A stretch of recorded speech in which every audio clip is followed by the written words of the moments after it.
Hello, folks. Welcome back to World War II TV. And this is the last Arnhem show this week. We will be returning to Market Garden for a couple of panel discussions later on, but we're bringing it kind of to a close and we're moving on to other things next week. But was Market Garden doomed from the very start because the Germans knew the plan? Was one of the Cambridge spies also actually feeding intel to the Germans? Well, that is the theory Robert Verkaik explains in his highly readable book, Traitor of Arnhem. I'll bring Robert in now. Good evening, sir. How are you today? Very well. Nice to be on. A privilege to be with you, Paul.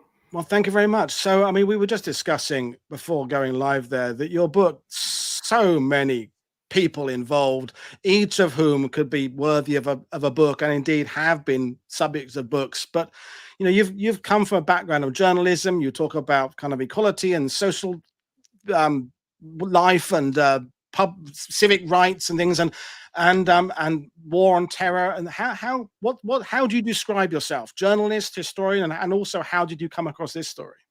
Yeah, so I see myself more of a historian and author specializing in intelligence. I've written about the Battle of Britain. I've written about the Iraq and Syria wars. I mean, and I'm much more interested now in Second World War history, because I think there's an awful lot of the archive material sitting not just in the National Archives in London, but in all over the world. There's so much stuff that's been digitalized that it's all sitting there waiting to be revealed and stories to be told. But my interest in Arnhem is a family one, because I'm of Dutch ancestry, and my grandfather came over from Rotterdam just after the First World War, and a lot of the relatives stayed in Holland, and one of them, a guy called Eddie Verkaik, was involved in the resistance during Market Garden.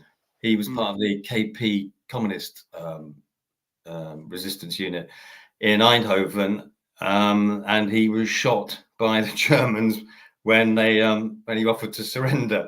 So he had a great story, and whilst I was looking at his story, I came across someone that he knew, a traitor who became the sort of focus of the book, and it all started rolling on from there, really. And I mean, the book was supposed to be my relative fighting for the resistance, and this guy called Lindemans, and Market Garden, and that was what it was going to be. But it kind of, once you start delving into the intelligence and the archives, it just took wings.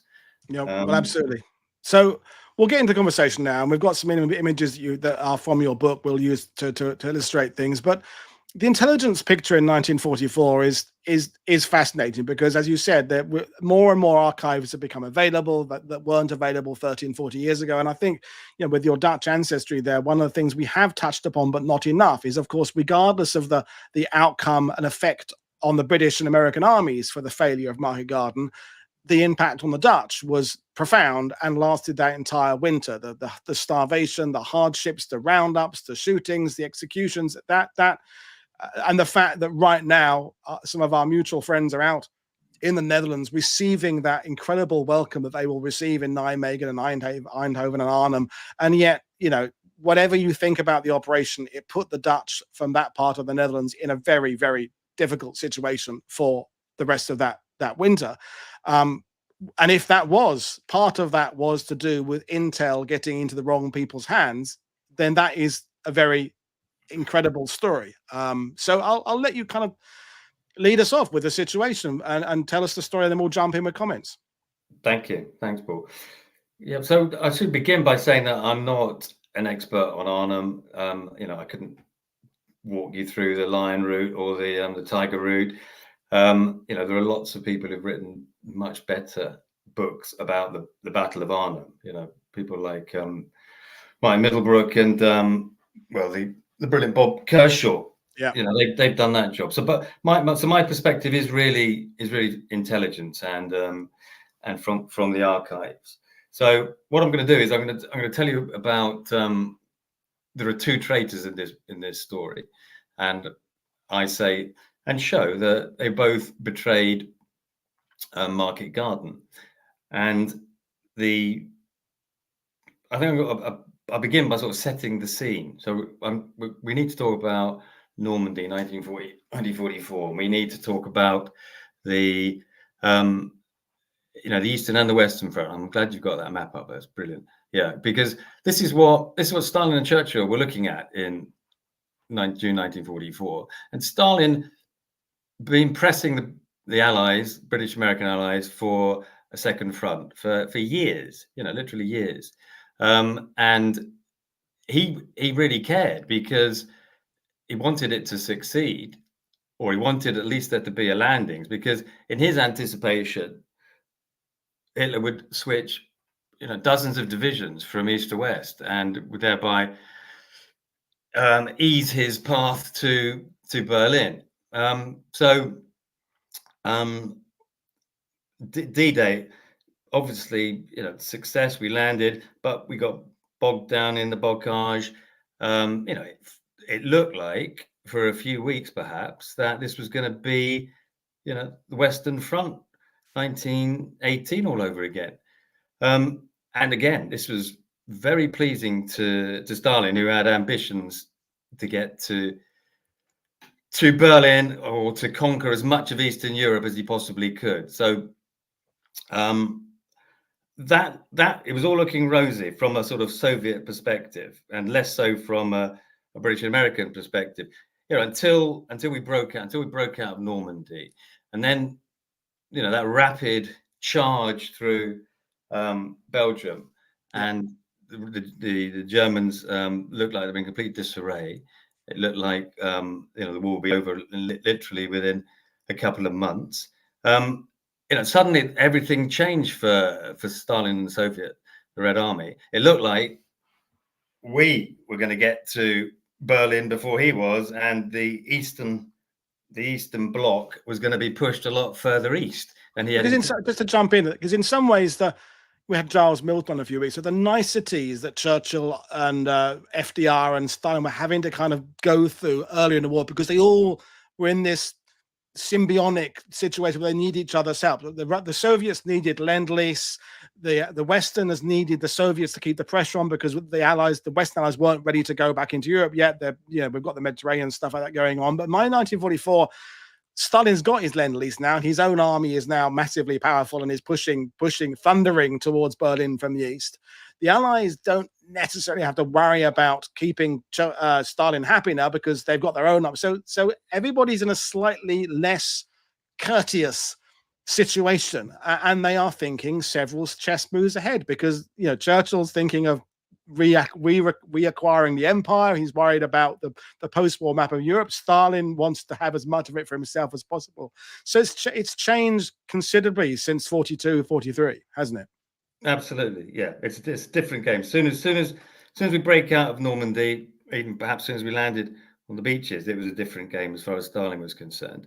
And he waits, until 22nd of June before he launches Operation Bagration, because he's hoping that Hitler will switch all those divisions from east to west, and it doesn't happen. So he launches Operation Bagration, as they like to call it, and this is an extraordinary, massive force on the Eastern Front that looks like it's going to sweep all before it. And so we're charging through Belgium. We're stopping at the Dutch-Belgian border, and we're now thinking very differently. We're thinking, we need to get a move on. The Montgomery Market Garden plan very much fits with Churchill's ideas of how he wants to advance the war, and we can see also how the Russians are, by July 1944, and that map shows it rather well. You can see where Berlin is, and you can see where Arnhem is, and you can see where Warsaw is. So Berlin, and the Russians are waiting for the Germans to murder the Poles in the ghettos in Warsaw. But it's almost exactly equidistant, about 370 miles each way, and that's where the front lines were drawn, and that was the race to Berlin. That was it. You couldn't be clearer. So that's the picture. 1944. Operation Market Garden is born. So I want to now kind of go back a bit and talk about the two traitors. Well, the first traitor, who is well known in Holland. He's a legend in Holland. Still is, really. That's the guy. The guy's called Christian Lindemans, and he was a motor mechanic, really, a bit of a playboy. He had girlfriends virtually wherever he ended up. He'd always have a girlfriend on tow. He was he liked to play the casinos. He was a lover boy, but he was in Rotterdam when the Germans invaded, and they destroyed his family's garage. So that sort of incentivized him to become a member of the Dutch resistance, which he did. And he ended up working on an escape line in northern France, where he met his girlfriend. You can see her next that picture of the woman there. That's Jalou Letoup. She was his French girlfriend. She was working for a communist resistance group, and they fell in love. They both worked on the same line. They worked with communist Poles. They helped American and British airmen escape. They helped Dutch refugees, very rich refugees, who paid him a fortune to get them out of Holland. He grew into being a legend among the resistance, because he seemed to be absolutely ruthless, and he feared no one. He carried a Sten gun in his briefcase, and grenades in his pockets. He was quick to fight, and he didn't seem to care. He was a bit of a psychopath, I think most people would describe him. But he also enjoyed his reputation, and shortly before 1943, or further before 1944, he'd established a reputation as one of the leading, certainly communist resistance fighters on the Western Front. And he was working, he was working with people who were working with the SOE in Britain. So he was known of in Britain. He was an agent who had a reputation from Britain as well. But March 1944, he suddenly walked into the WWII intelligence office in Brussels and announced that he wanted to switch sides. He wanted to work for the Germans. He said that,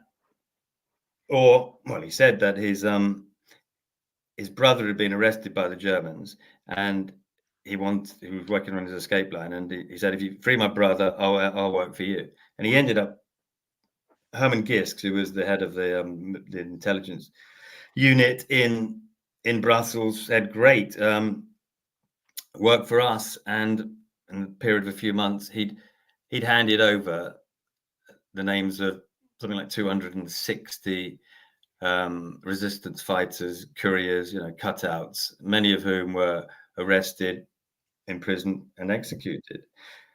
He was their best agent at the time. He was very effective, but he was also still working for the British. The British still thought he was one of their agents, and he linked up with the Dutch resistance. He linked up with the Belgian resistance just before the British arrived in Antwerp, and he was conspicuous by his bravery in the Antwerp docks, shooting Germans, taking on German defensive positions, and helped to safeguard the docks. As you know, the docks were saved from demolition. I mean, Herman Gisks, his German handler, didn't know this, of course, but they still thought he was loyal. So he was playing a double game. British decided to use him at the start of Operation Market Garden. So he was part of a special intelligence unit, which was to go behind enemy lines. September the 15th, it was accompanied by some British soldiers taken to the front line, and he crossed the front line, and then immediately, the purpose of the mission was to head to Eindhoven and go and warn the Dutch resistance that the British were coming. 2 days they were coming, and to prepare, to get ready. But as soon as he arrived, he handed himself in to the Germans, said, "Look, my name is I forgot to tell you, my name is King Kong." So that was King Kong is his alias. We've already had King Kong, and there's Jimi Hendrix there as well, which is very confusing. The names involved in this, but yeah, King Kong was his nickname because he was such a sort of brute man. It was actually his rowing coach who called him King Kong because he had such extraordinary, awesome rowing power. Anyway, he was known as, and the film had been out a few years as well, so there was, there was that as well. So, King Kong, Christian Lindemans, turns up in Eindhoven and hands himself over to the Germans. Is immediately taken to Kurt Student's headquarters. So he's the commander of the first parachute group. Yeah. Where he tells Student's intelligence chief that the British are coming. They've got 450 guns. They're about to blast you off the earth, and be ready. We don't know. There's no, apart from a number of German officers who report this is what he sold. There was no documentary evidence that he said all this, but he's then passed on to the German intelligence headquarters in Drybergen in Holland, where for 2 days he is interrogated, debriefed, and he gives reams of intelligence about what he knows about the British operation Market Garden. And what does he know? Well, he knows it's about to happen. He's heard about an airborne invasion. Some people say he mentioned Arnhem, some people say he didn't, but he is of interest. Obviously, whether or not this intelligence is then fed back to Berlin and then onto the OKH, we can't be sure. So, as I say, some of the other officers, in fact, one who was with him and helped interrogate him, said it was, and some of his intelligence was used to alert certain units in the Arnhem area, including actually Lippert's SS Arnhem School unit, and there was even a suggestion that he was responsible, or his intelligence helped in the placement of Sepp Kraft's Kampfgruppe battalion, 400 that vital blocking unit that because we're not going to go into the grand strategy and the battle on the ground, but that photo from your book there of Germans shooting at aircraft and paratroopers in the sky is because there were German units in the right place for them, the wrong place for the Allies. But just taking it back to what he was saying to his German handlers, because these figures, we've talked about them quite a few times on the channel, the Popoffs of the world, and they're very good at filling in the gaps to their handlers, be they Allied or Axis, because they're inventive people. The reason they're good at what they do is because they've got a kind of a flair, isn't it? And even the Germans would have been aware about the publicity of the first Allied airborne army being created in August. So he obviously had some information. He's not going to be sent on the ground without anything, but he's not going to have the entire operational remit with brigade all listed there. But would you agree that these people are very good at spinning the little they have to make it sound a much bigger? I'm not dismissing what he said. I'm just putting that kind of idea that they're good at that, taking a small, like journalists who, you know, when you look at the first reports about about D-Day, when the press knew nothing, and they're landing, smashing ahead in Europe, they've got literally a line to work on, yet they managed to construct entire headline. You know, that kind of situation. Yeah, I would agree with that. I would, you know, he was a character. He wouldn't have been. We know that he was in the Hotel Metropole in Brussels, where lots of intelligence officers were. Yeah. And we know that he and Peter Baker, who was the captain, the officer who instructed him and commissioned him for this mission, we know that he would have known something about Operation Market Garden, but even Baker wouldn't have known the fine details of Market Garden. You know, this was kept very much at a much higher level. So how influential he was, and whether or not, as you say, he merely confirmed what the Germans probably already knew. There was going to be, you know, they've had this, had an airborne division sitting in Britain that, you know, we're going to use it at some point. That couldn't have been much of a surprise. Plus, but the Lindemans did. He also knew about Operation Comet because he'd already told Gisks about this. And we know this because there's a message picked up by Ultra, which shows that Lindemans had told Gisks about in July an operation to go over the Belgium canals. Yeah. So we know. So he knew something, but he probably didn't know much detail, and most of it was probably confirmatory. And also, he was an extraordinarily suspicious character. I mean, who else would, you know, on the eve of defeat, and Market Garden looked like it was going to sort of wipe the Germans off the, you know, back to Germany. Who would switch sides? Who would switch from the Allies to the Germans at that point? It's an odd time to change. Yeah. When you said that, you know, March 44, like, kind of the writing is on the wall a bit. But that the thing about your book and these other books in these subjects is, as I said earlier, they're such characters, they're such individualists. They're thinking about their own personal wealth, their own power that they're getting.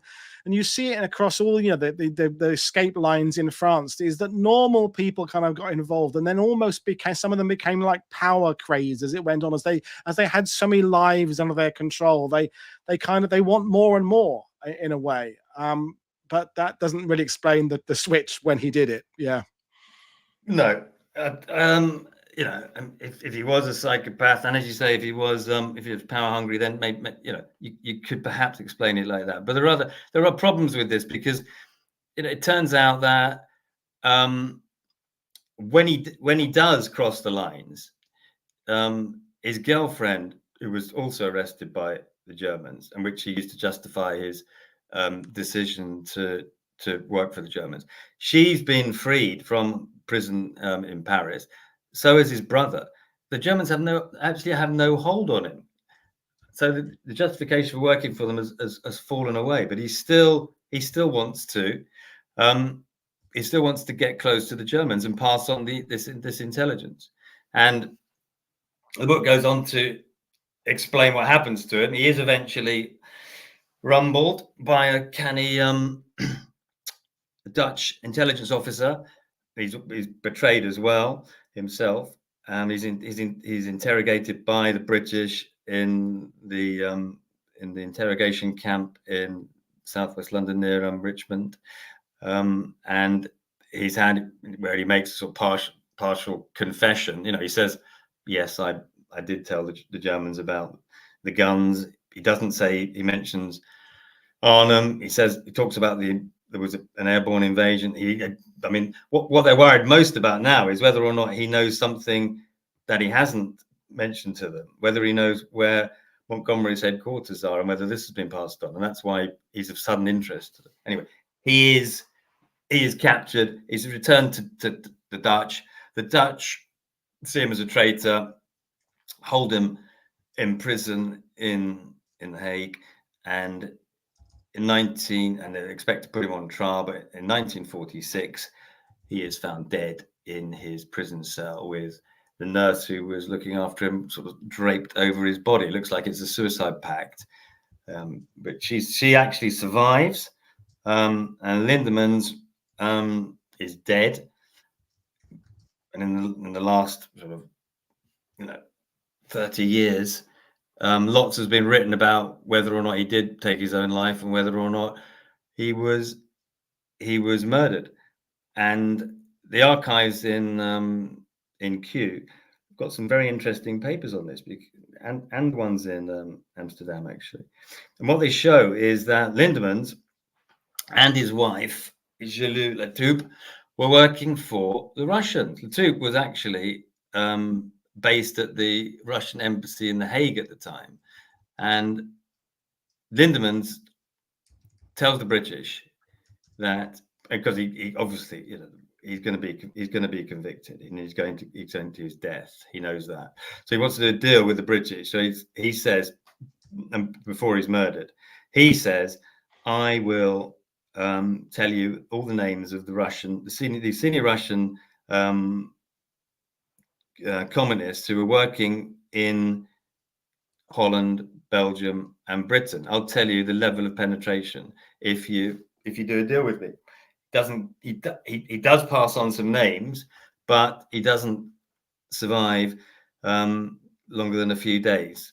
So Lindemans now is, if you see Lindemans through the perspective and context of a Russian agent, he's a treble agent, then he's a much more interesting character. He's a much more important character, and his betrayal takes on more far-reaching.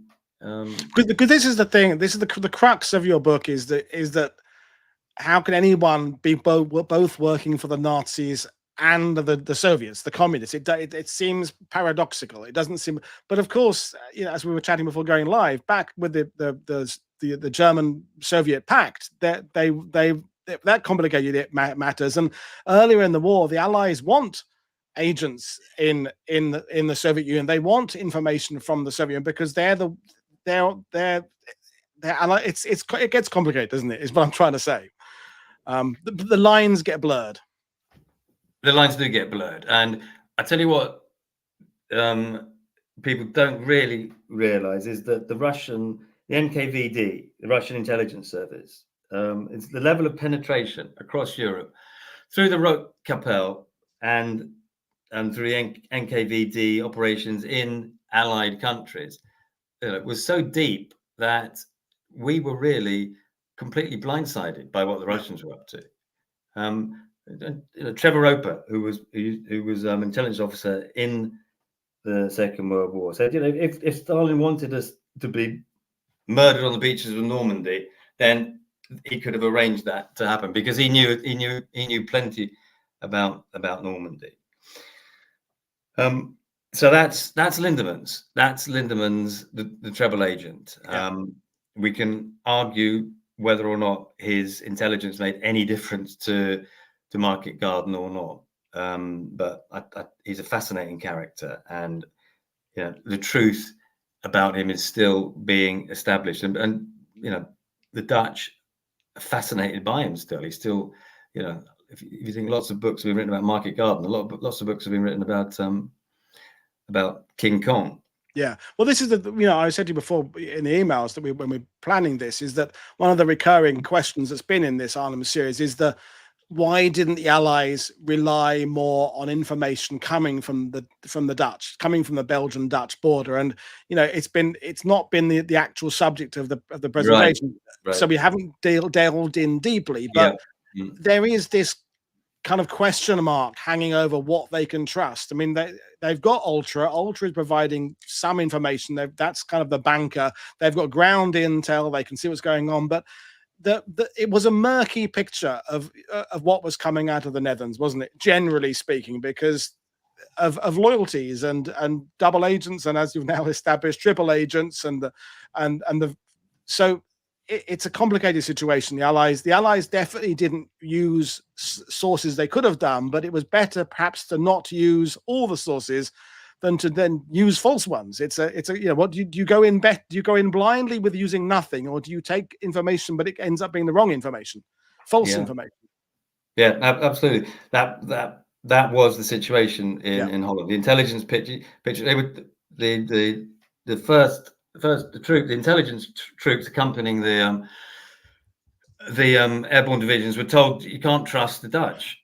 You can't trust the Dutch, and that's because of the history. And the history is very early on in the war, the Germans broke through British intelligence operations in Holland. So the SOE had landed a number of agents, Dutch agents, but very quickly they'd been turned and were in a game called Englandspiel. They were simply feeding false information, and as good as a double cross system, they were feeding false information back to the dozy British handlers in London, and that only became apparent in 1944, about the same time as Lindemans handed himself in, actually.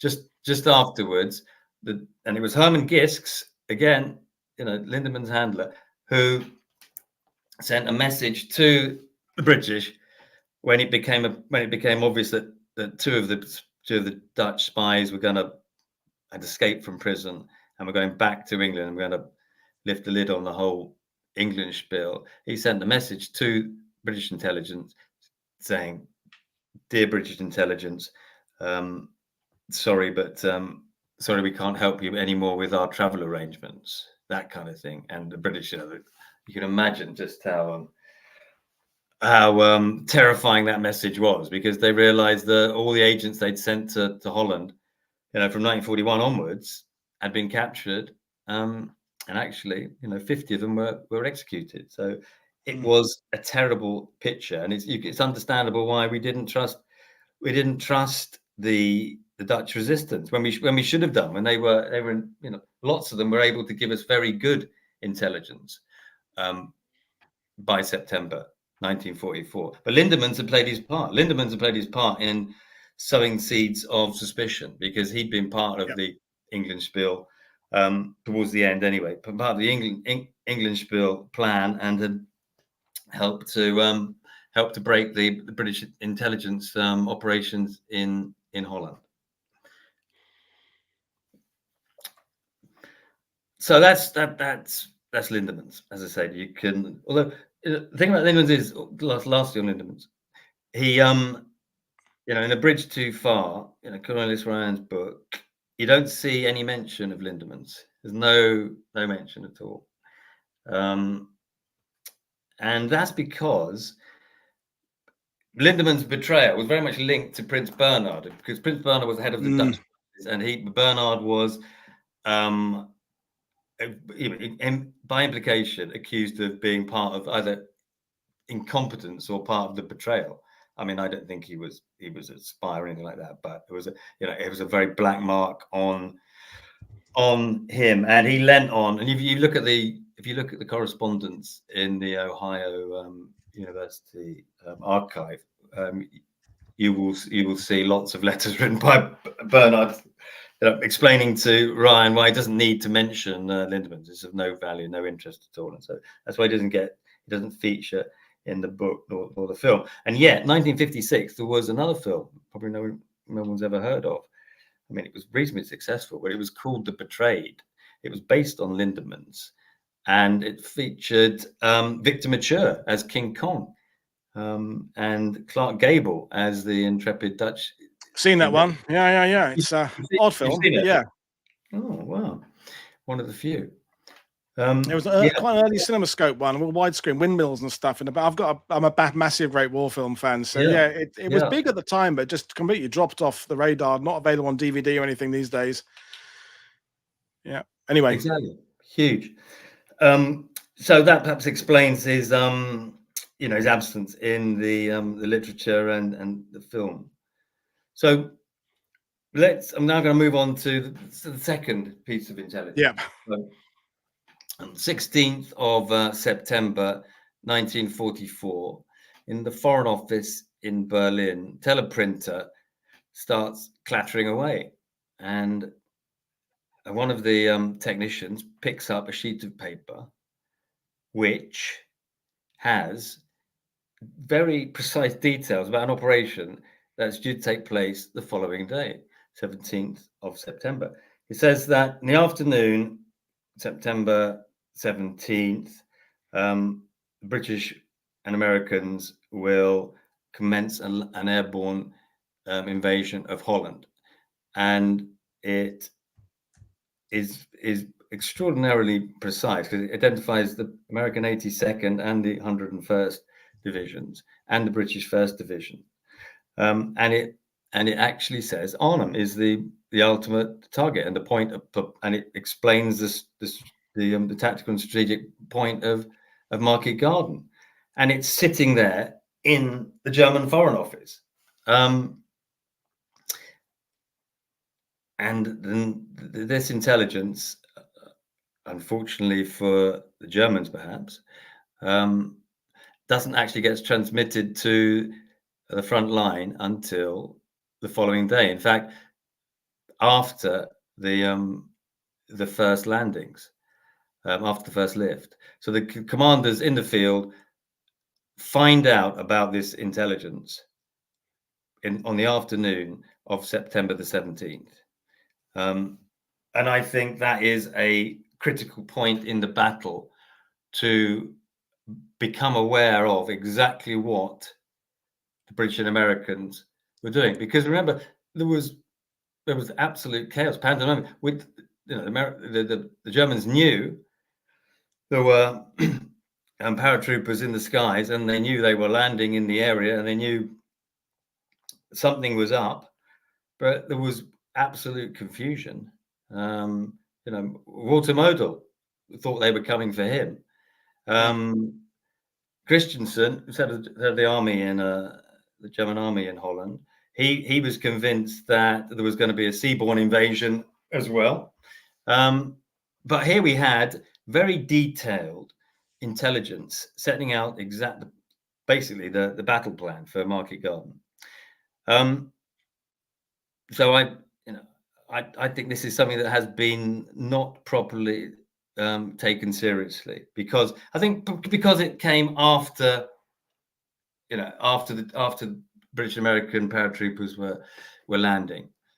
Yeah, there's been the assumption that because they can literally see paratroopers jumping out of aircraft, they must know exactly what the plan was. But we talked about last week, Robert, with the British 12th and 8th Corps advancing on the left and right flanks of 30 Corps coming out of Belgium. So there's a much larger penetration happening into the Netherlands towards Germany than just this. We now look at it as simply Hell's Highway up the road connecting the bridges, because we now know that's what the plan was. But if you are a German commander, just like the confusion that was reigning on June the 6th, when there's the dummy paratroopers being dropped elsewhere in France, it seems obvious. How could the Germans not just know it's 5 landing regions and on? But there's that period of 24, 48 hours where, is this the main thrust? Is this the big thing? Is it going to be something else happening elsewhere? Is this covering something else? So yes, although they're receiving this information later than they need, it could potentially confirm exactly what the Allied plan is, and therefore they can react to it with precision rather than vagueness. Exactly. And I think that it helped Willy Dietrich, who was in charge of 2nd Panther Corps, to deploy 9th and 10th SS Panzer divisions.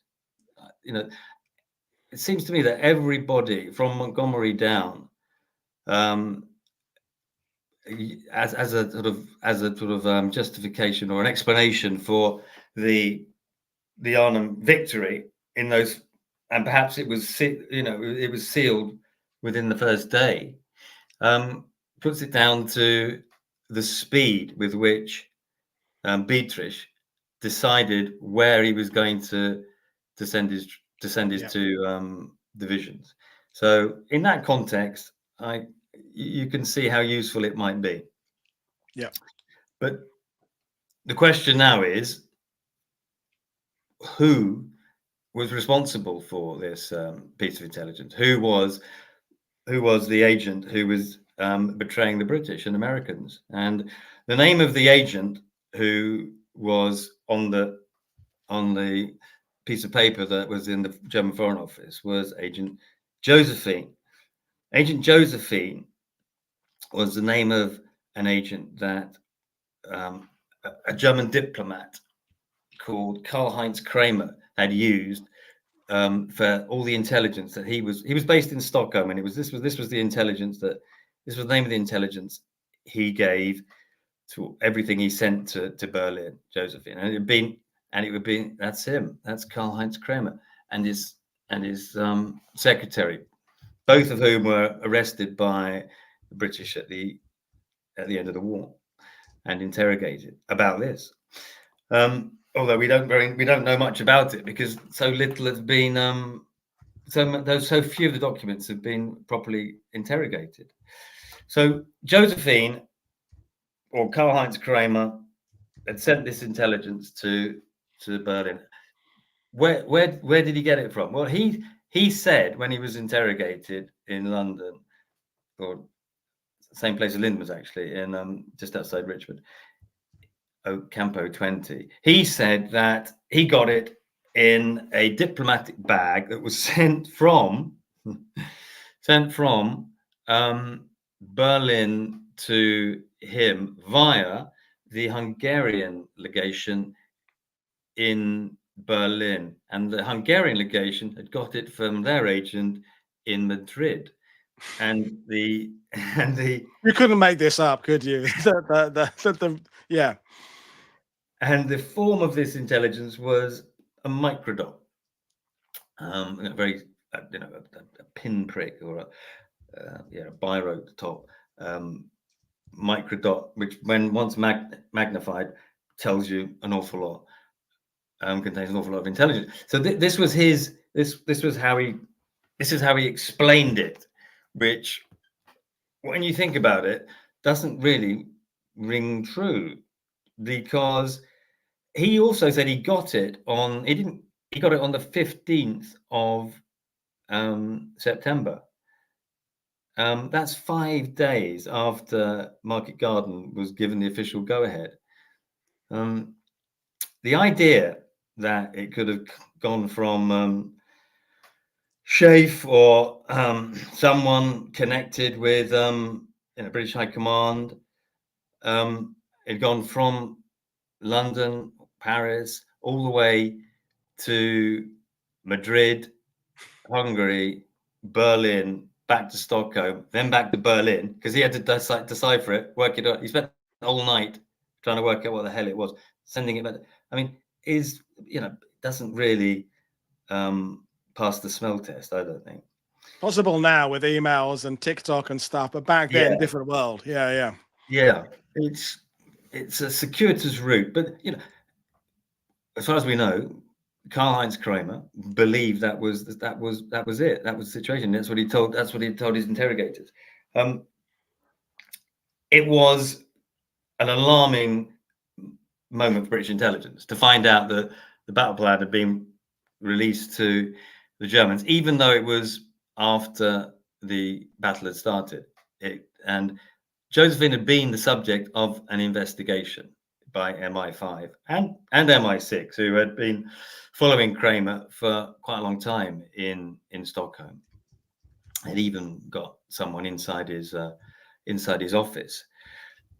But MI5 hadn't been able to establish exactly who Josephine was. So MI5 thought that Josephine was a made-up character by Kramer, just to sort of cover himself, sort of pretended he had agents.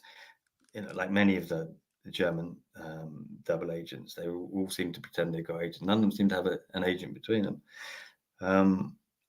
And MI6 were convinced he was the real deal, and he had someone in London who was feeding him this intelligence. But they didn't know. The man they put in charge of investigating Josephine was an agent that's well known in this country, a double agent who is very famous, but certainly not connected to Market Garden. And he was one of the Cambridge spies. His name was Major Anthony Blunt, senior MI5 officer in charge of the Josephine investigation. And that's in there on the left, he established or convinced his MI5 superiors that Josephine was a Swedish air attaché based in the embassy in London, and that was a theory that seemed that ran very well for a long time, until after Normandy and after Arnhem, where it became apparent that it couldn't possibly be this air attaché, because the level of security clearance and access was simply beyond him. Plus, they were tailing him, and they knew it wasn't him. So that fell away. Blunt then persisted again with this idea that Josephine didn't really exist at all anyway. It was all made up by Kramer, and if it wasn't Frank Kervil, the Swedish attaché, then it must be a complete fictitious fantasy. The MI6 persisted, and they sent one of the MI6 officers based in Stockholm, met Blunt in the Reform Club, and told him about Josephine, and told him that he believed that Josephine was, in fact, because of the intelligence that he discovered in Kramer's office, he thought that Josephine might be a Russian agent. Well, Blunt obviously dismissed that. I mean, became uncharacteristically angry. He lost his cool and told him, that's a ridiculous idea. The Russians are on our side. There's no way that would be happening. You are out of your head. So again, that avenue was closed down.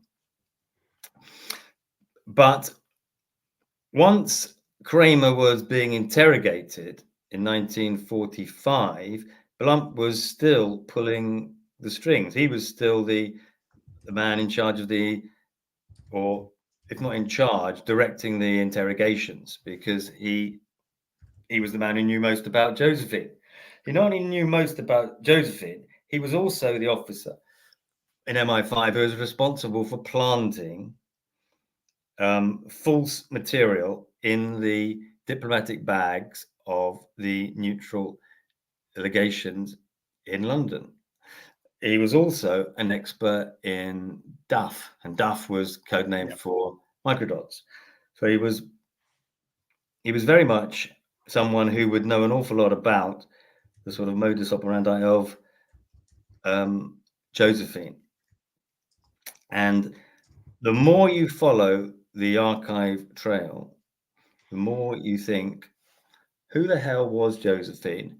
And they keep ruling people out, but they never actually come up with a plausible explanation as to who it might be. And after the end of the war, and certainly during the war, the whole Josephine thing is covered up, and no one and the whole Arnhem intelligence row is covered up.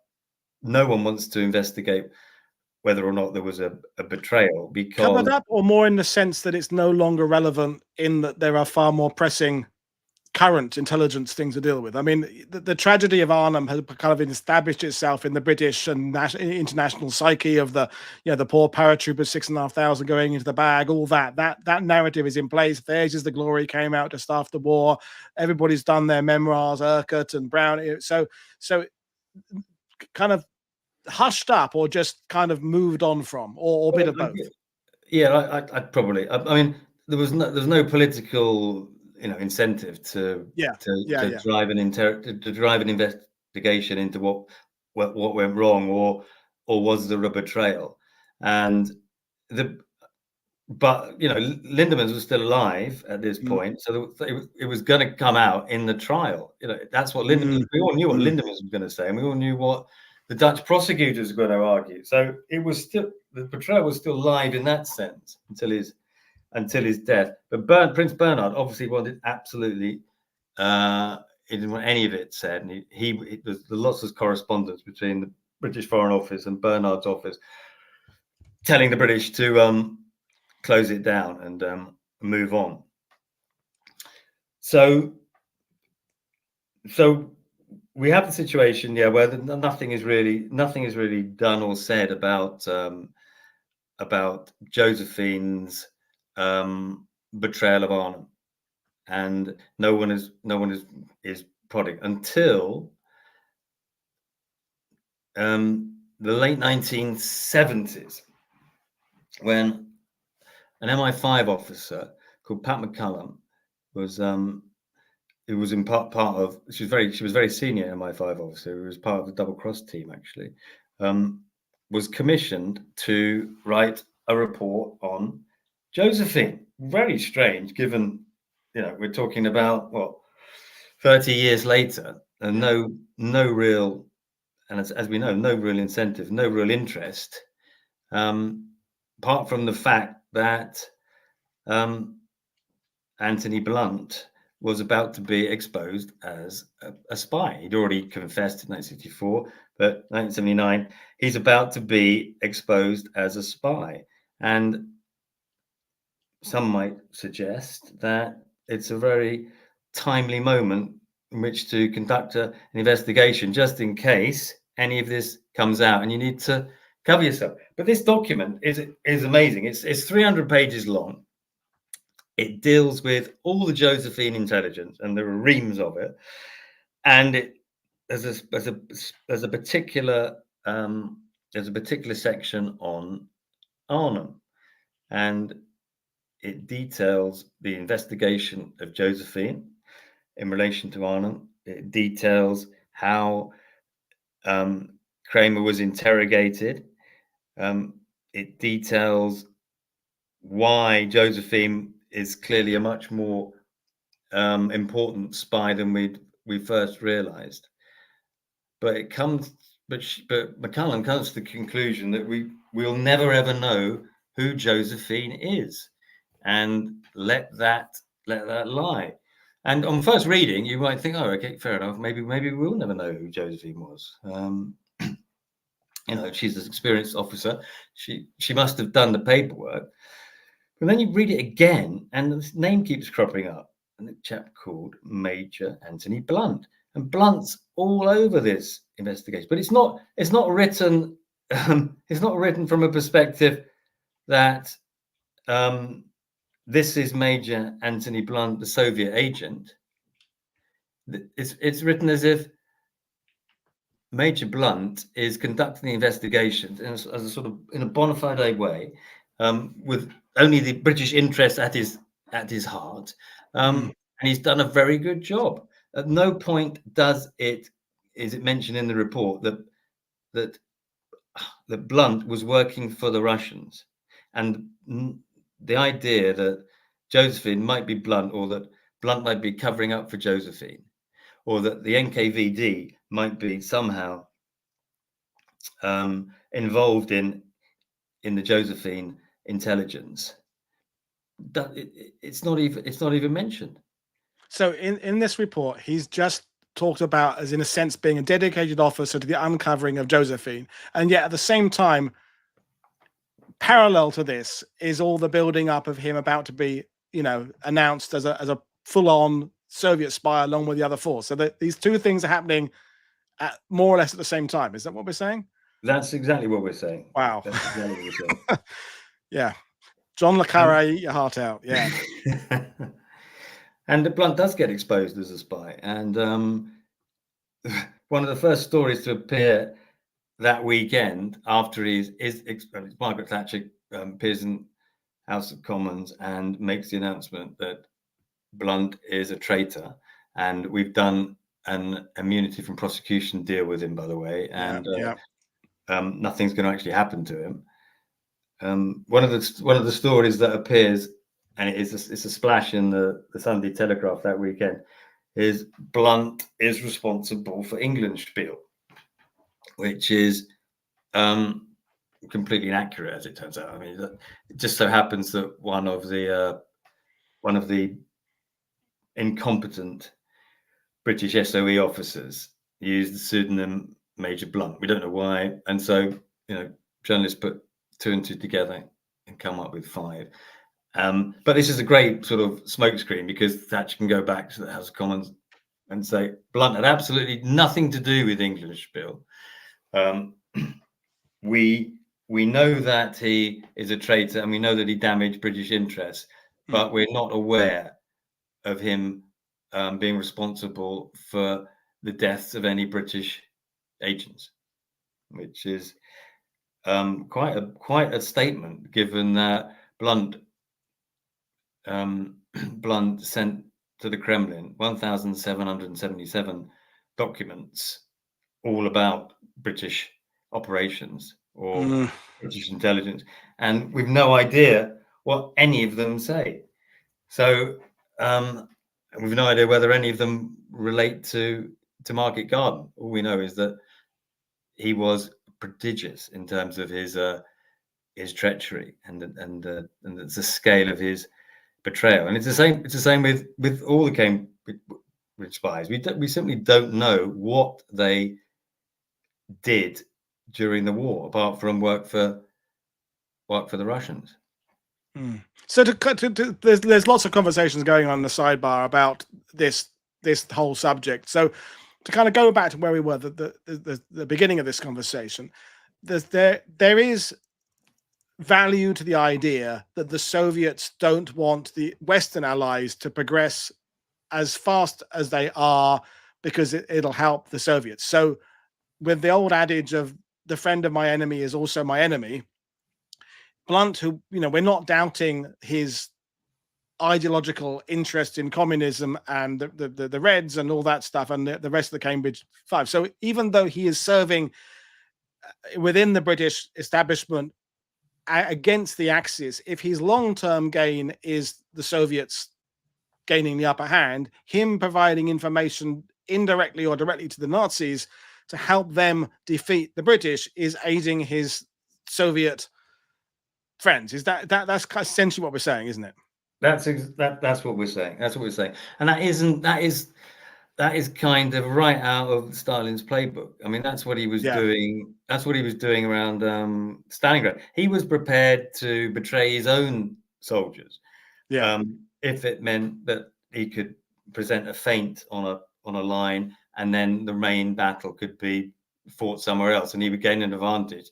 He would betray his own soldiers. So the idea that somehow this is, too ruthless even for Stalin, absolutely not. This is part of the game, and he'd been at it for the whole war, because he still maintained that the real enemy was Britain. He would end up having to fight Britain. He was absolutely petrified. Maybe not petrified, but he was convinced the Germans and the Western allies were going to do a deal before the end of the war. And there was plenty of evidence to make him believe that, and a lot of it was fed to him by the Cambridge spies.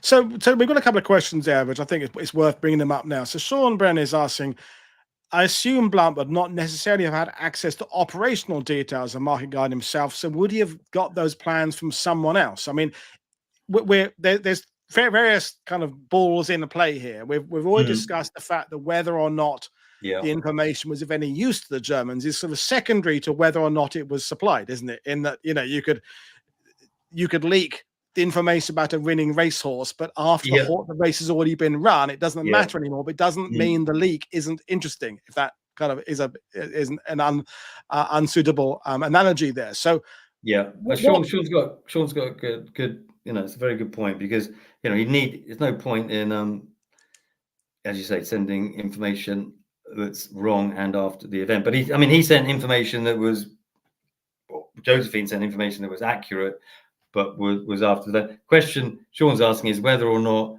Blunt would have had access to that sort of information. We can't say for sure, but we do know this, that he ran a number of sub-agents, including Leo Long, who worked for 14, who was responsible for analyzing German intelligence during the war. But he was also supported by an extraordinarily sophisticated espionage industry in Soviet espionage industry in London. You know, there were about 100 people working in just the London embassy alone, all with feelers and connections to British military or intelligence, and all supposed allies, you know, of the British. So he certainly had the opportunity, he had the motive, and he had the capability. And when Arthur Conan Doyle says, when you've ruled out the impossible and what you're left with is improbable, no matter how improbable, it still has to be the truth.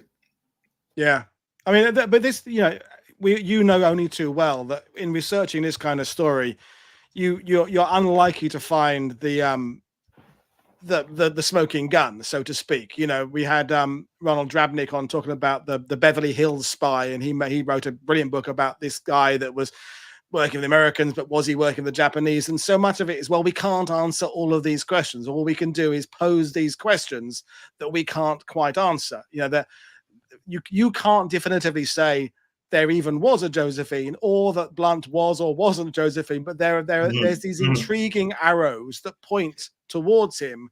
And as you say, if you can't find another possibility, until you have that other possibility, the needle points at him.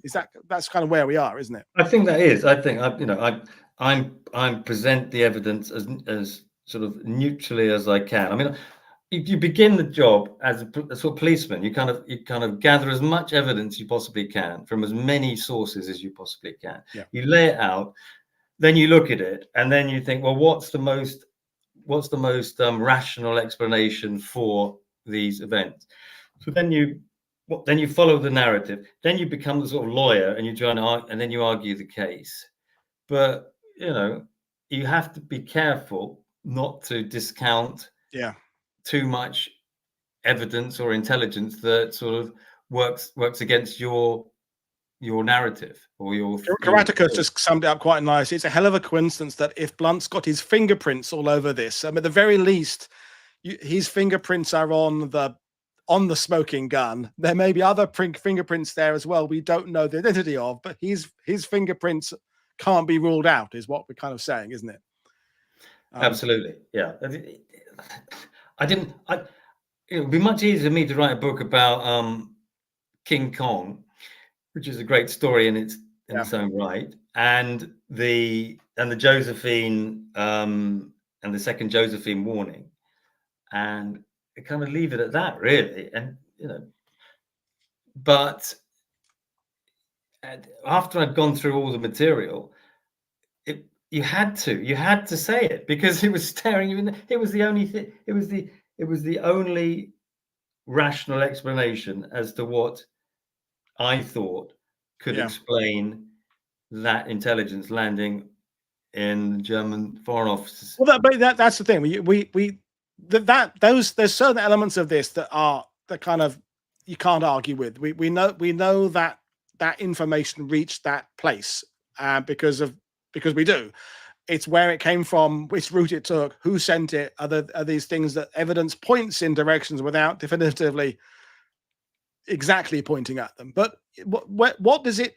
What's your conclusion about what picture does this paint of British / Allied intelligence security in the summer, early fall, autumn of 1944? Because you know, we know about it on this channel with like their SOE and parachute force. The earlier part of the war is that it was an old boys network. You knew that person, you knew that person there, and you're reading one story, and someone you know from another story comes up in it as well. Ian Fleming pops up in every single story to do with intelligence in World War II. Yeah. And there are these certain figures that are there, so you get to a certain level of prestige, rank, whatever you want to call it, within MI5, MI6, MI4, SOE, where you just know people and you're bumping into them in the canteens and the parking areas and the valets and the barbers, and Blunt certainly is at that level where he is able to move and flit between people, as indeed the other Cambridge spies. So it's that's yeah. Where is British intel? Where is security? How would you handle that? How would you pull it apart? In 1944, we were beginning to wake up to the possibility that we might need to worry about the Russians. Okay, so there are MI6 memos and documents setting out a possible counterintelligence strategy, because hold on, perhaps the Russians aren't as friendly as we first thought they were going to be. But we're coming from a standing start. We haven't got a single agent in Russia. Yeah. Churchill has told us not to do anything that will embarrass the Russians. We're not allowed to conduct active measure operations against the Russians. They're our friends. We're coming from a complete standing start. So in 1944, when we decide to suddenly wake up to the Russian threat, we set up a Russian counterintelligence unit, Section 9. And who do we put in charge of it? We give the job to Kim Philby, which yeah, which just makes everything worse, if it could be any worse. Putting Harold Shipman in charge of national patient care, yeah.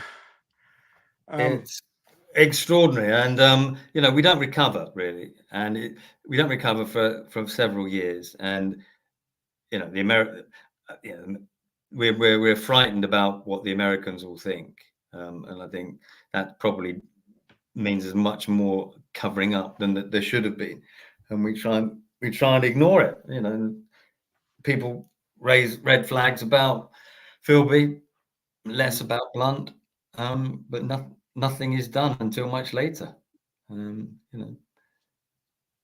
Well, I feel we could just go round and round with this conversation, except I'm going to kind of bring it back to what James Crosland said a couple of weeks ago when he talked about his book, Rogue Agent, about the psyops that was going on, and the Lockhart that had been meeting all people involved in 1918 in Soviet Union and stuff, all that, and his kind of warnings he was giving towards the end of World War II of the Pandora's box we've opened up, in a sense, of all these things that we've developed in World War II, secure cyber intelligence as it becomes a thing, and double crossing and triple crossing. That, I mean, I know there've been spies going back to ancient wars, but World War II was with the establishment of special forces. It was just the beginning of just a whole new way of going about war, and all this stuff of it put us in decades of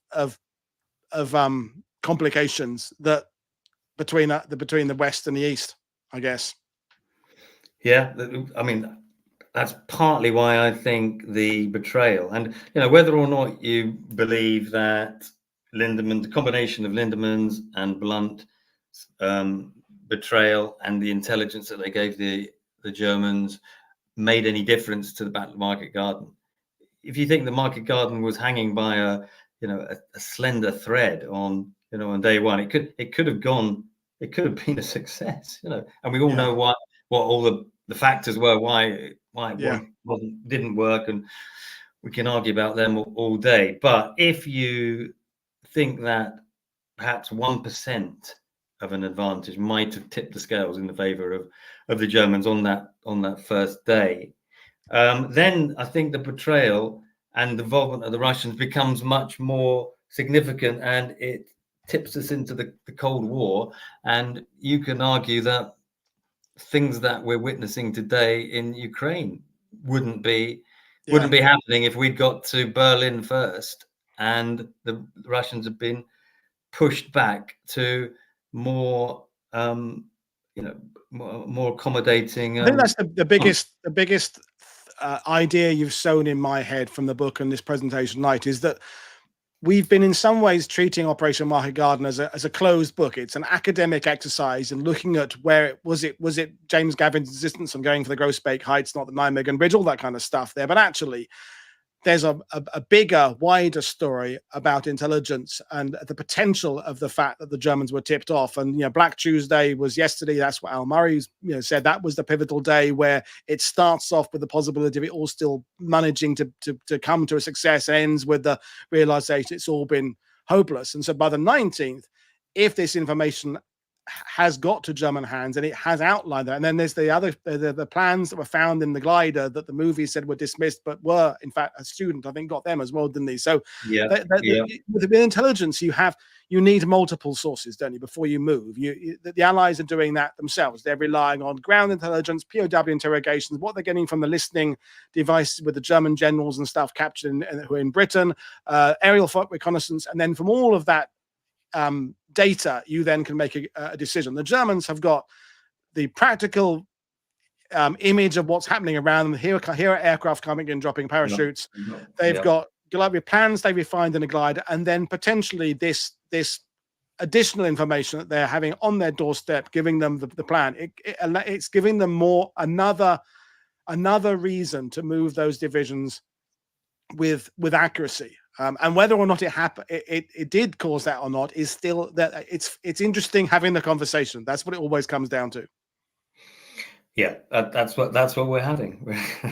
Yeah, it's fascinating. I think it really is, because we're fighting the same war that we fought 80 years ago, which I think is absolutely tragic. I really do. Can't believe that. Discovered yesterday that the Russian losses are at least 70,000. I mean, these are World War II kind of figures. I can't believe we're going through it all again.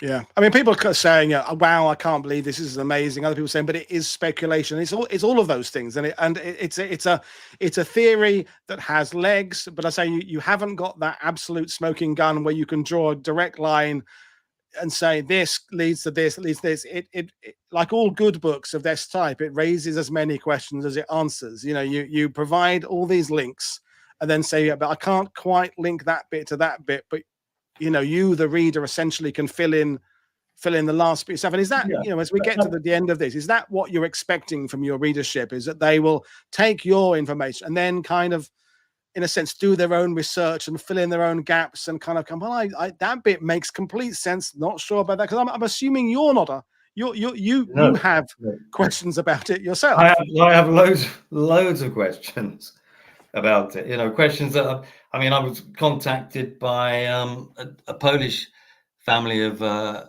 veteran who convinced that he was part of the Polish brigade training in Scotland, and he was a German spy, and he managed to get out of the operation because he knew that it was betrayed. There are all sorts of lines that follow from this, but what I hope is that those kind of stories, and unless you can document them, they don't really mean anything. What I hope people will do is look at the evidence in the book, because the book is full of very boring documents. You put all your sources there. This is the document. Here's where I found it. This is what it says. Go to the documents, have a look at them. I mean, the Josephine report by McCullen is a fascinating read. I mean, everyone should read it, I think, because it's just an amazing piece of work. And I think the same is true of all those memos written between Blunt and MI6. You have to. I think what you have to do, you sometimes just have to think, not just, oh, that's an interesting document, but what is going through the mind of the person who's writing it? Who's he working for? To what advantage is it to him that what he's asking is it's when you start to look at, I'm in the situation of looking at war diaries for the book I'm working on right now, and you get that thing where you've got a consistency with certain reports, and there's another one that comes in that just seems different in style to others. You go, well, why is that one not been written in the same way as that? Is there just a random reason that Jim wasn't in the office that day, so Bob typed it up, or is there something more, not sinister necessarily, but something behind it? And that's if you have once you get, as you have obviously done, a familiarity with documents, you start to notice the ones that seem a bit different. And Damien Lewis, and he's writing about the SAS, and Kate Vigers about her SOE. You know, the same thing happens. You know, Helen Fry. You know, that one seems normal. That one's then you go, well, this one seems odd. Why is that one different to those ones? Who wrote that and for whom? And as you say, that they don't always lead to definitive conclusions, but they just open up the possibilities of further investigation and discussion, which is where we are. Exactly. Yeah. Yeah. Well, Robert, we will bring things then there. You've convinced lots of people in the sidebar to go and get it. So that's in. Let people make their own conclusions and scratch their head over it. And that's what I find with a lot of these kind of books, is that they annoy me as much as they intrigue me, because I didn't know that, is that, you know, and that, but that's what we want. If we knew all the answers to World War II, we would not be writing 300 books a year about it, and I would have nothing to talk about with people on my channel if there weren't new discoveries and new investigations and new angles. So you've given an incredibly rich angle to the whole Arnhem Market Garden discussion that I thank you for, and also curse you for, because it's another level to bring those pub conversations that are going to be happening around the country this week about Market Garden. People will now be saying, and I saw on World War II TV, Robert was there talking about it was all bloody Blunt's fault. So thanks for that. Well, I'm sorry. I am sorry, and I didn't want to write the book. I wanted to make a different book about King Kong. It was all going to be very exciting spy stuff. Well, we'll leave it there, but you can come back on in the future. We'll do the Colditz one or something else. That'll be equally exciting. But it's been fantastic, Tony Robert. So, folks, the links to purchasing Traitor of Arnhem are in the description below, or you can find it at your favorite local bookstore, or online, or whatever, or library or resource. It's out in all the countries. It's been out for a few weeks, isn't it? Months, a few weeks. Yeah, no, it was. I went early. It was a few months now. Good. Well, folks, I'll be back in after the weekend. We've got more content. We're going back to Operation Dragoon. We've got some Pacific content coming up. Pappy Boington and his Corsair Squadron out of the Pacific. So click, like, and subscribe. Buy my guest books, because it makes them want to come back and do more stuff in the future, and do the support the channel. So have a good weekend, everybody. This is Paul Woodadge for World War II TV saying enjoy your weekend. Cheers. Bye.